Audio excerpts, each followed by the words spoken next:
Welcome to the Release to Shine podcast series, Humanizing the Incarcerated. Have ever pondered on what a world without prisons would look like? It's a thought that might seem far-fetched. After all, prisons have long been perceived as the bedrock of justice and order, a necessary deterrent against crime. Yet, what if we were to challenge this norm? What if there were alternatives that are not just more humane, but more effective at deterring crime and rehabilitating offenders?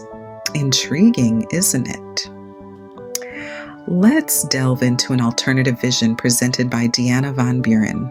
Deanna Van Buren, an architect, is working towards a radical rethinking of the justice system. Born and raised in Virginia, Van Buren's journey to architecture was inspired by a deep passion for social equity. She co-founded Designing Justice plus Designing Spaces, an organization that uses architecture as a tool to address the root causes of mass incarceration. Her work is not just about designing buildings, but creating spaces that facilitate healing, education, and restorative justice. She's an architect with a purpose, shifting the focus from punitive justice to restorative justice, from reimagining courthouses to transforming underutilized buildings into peacemaking centers. Her innovative designs are all about creating safe and inclusive spaces where everyone has an opportunity to thrive. Deanna Van Buren is more than just an architect. She's a visionary leading the charge in a crucial societal shift. In her TED Talk, she presents an intriguing vision of a world without prisons. Van Buren doesn't simply advocate for the abolition of prisons. This is not a call for anarchy or a world where actions lack consequences. Instead, she envisions a radical departure from punitive justice, replacing it with a system centered on healing and reconciliation. This is where her concept of restorative justice centers comes into play. Restorative justice centers in Van Buren's vision are more than just alternative settings for conflict resolution. They are spaces meticulously designed to facilitate dialogue, understanding, and ultimately healing. They are places where victims and offenders can come together, not as adversaries in a zero-sum game, but as individuals seeking resolution and peace. Van Buren's belief in the transformative power of architecture is fundamental to this vision. She sees architecture as a tool, not just to house people, but to shape experiences and foster positive interactions. In these restorative justice centers, every corner, every room, every piece of furniture is thoughtfully designed to foster openness, empathy, and connection. Imagine a space where a person who has committed harm can sit across from the person they've hurt, not separated by a glass barrier or prison bars, but in a comfortable, safe environment designed to encourage dialogue. Picture a place where the focus shifts from punishment to understanding, from retribution to reconciliation. The goal of these centers is not to absolve individuals of their actions, but to create an environment where they can truly understand the impact of their actions, take responsibility, and commit to making amends. It's a place where victims are not just faceless entities to whom an offender must pay a debt, but real people with whom they can empathize and reconcile. Van Buren's vision challenges us to rethink our notions of justice. It asks us to imagine a world where prisons, those cold, isolating, punitive structures, are replaced by centers of healing and transformation. It's a bold vision, one that dares to imagine a world where justice heals rather than hurts. But how would a world without prisons actually work? Stay tuned as we delve deeper into this radical vision and explore its implications in the next segment. Van Buren suggests a radical shift from punitive justice to restorative justice. So, What does this mean? Well, traditionally, our justice system has been based on punishment.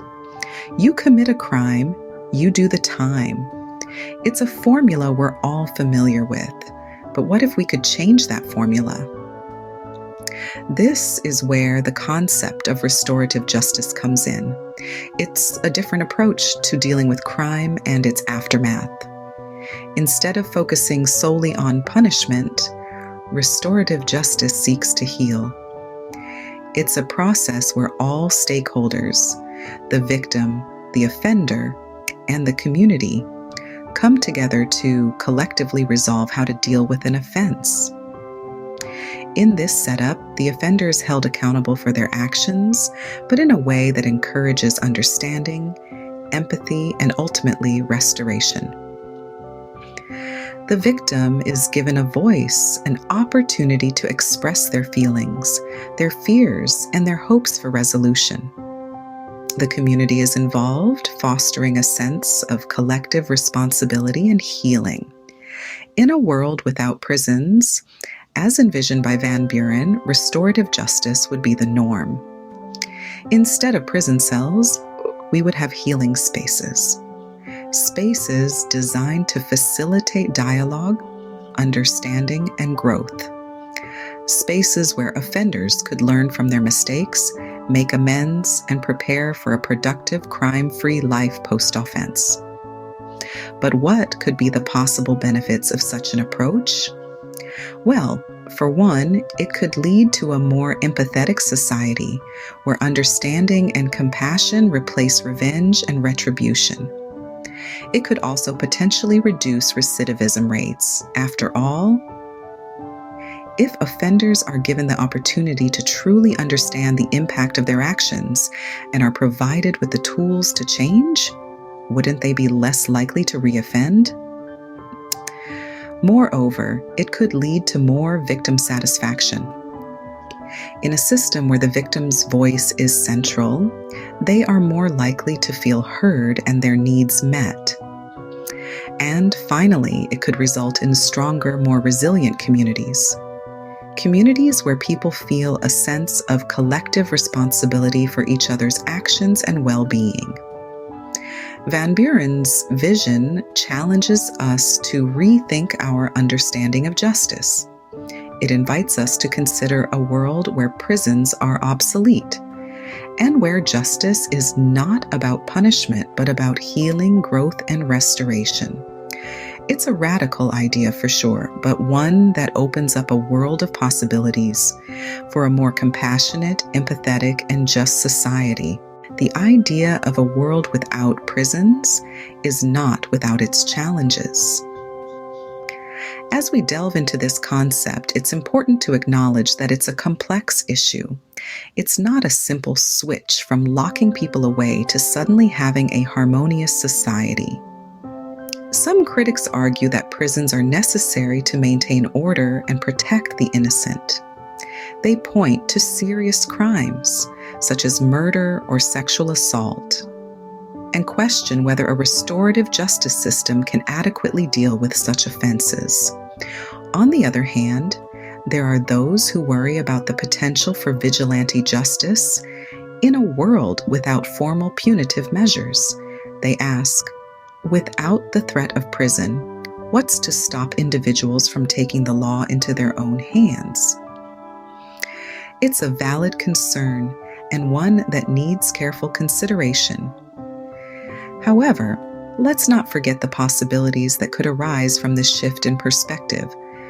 A world without prisons could lead to a greater focus on rehabilitation and reintegration. If resources currently used for incarceration were redirected towards education, mental health services, and job training, we could potentially reduce crime rates and foster a more inclusive society. Moreover, it could stimulate a reevaluation of our current laws. Are all crimes deserving of the same punishment? Could some offenses be better addressed through social services or community-based solutions? This radical idea could force us to rethink our approach to justice entirely. It might also lead to a reduction in systemic biases that plague our current system. By focusing on healing rather than punishment, we could start to break down the barriers that disproportionately affect marginalized communities. Though it's a radical idea, the potential benefits could be transformative. Yes, there are challenges to overcome, but the possibilities are truly exciting. A world without prisons might seem far-fetched today, but who knows what the future holds? It's an idea worth exploring, a conversation worth having, and a vision worth striving for. Deanna Van Buren's vision is a call to action. This is the resounding echo that remains after her stirring TED Talk. Let's take a moment to revisit her profound insights. Van Buren challenged us to reimagine a world without prisons, a world where restorative justice takes precedence over punitive measures, a world where we focus on healing and reintegration rather than isolation and punishment. Her vision is more than just a dream. It's a blueprint for a new justice paradigm. She invites us to consider the transformative power of peacemaking spaces, where conflict resolution is achieved through dialogue. This is a stark departure from our current system, but it's a change that could profoundly impact our society. Yet this vision isn't without its challenges. The road to a world without prisons is steeped in obstacles, from systemic resistance to societal mindsets. But Van Buren urges us to confront these challenges head-on, to question the status quo, and to dare to imagine a different path. The power of this vision lies in its ability to provoke thought and encourage dialogue. It challenges us to consider alternative perspectives on justice, to question our preconceived notions, and to envision a world where healing and reconciliation are prioritized over retribution. In the end, Van Buren's vision is not just about the absence of prisons. It's about creating a society where justice is restorative, where communities are healed, where individuals are empowered. It's about imagining a world that is better, kinder, and more compassionate. As we wrap up, let's keep pondering. What could a world without prisons truly look like? Let's carry this question with us. Let it inspire us, and let it drive us towards creating a more equitable and humane world.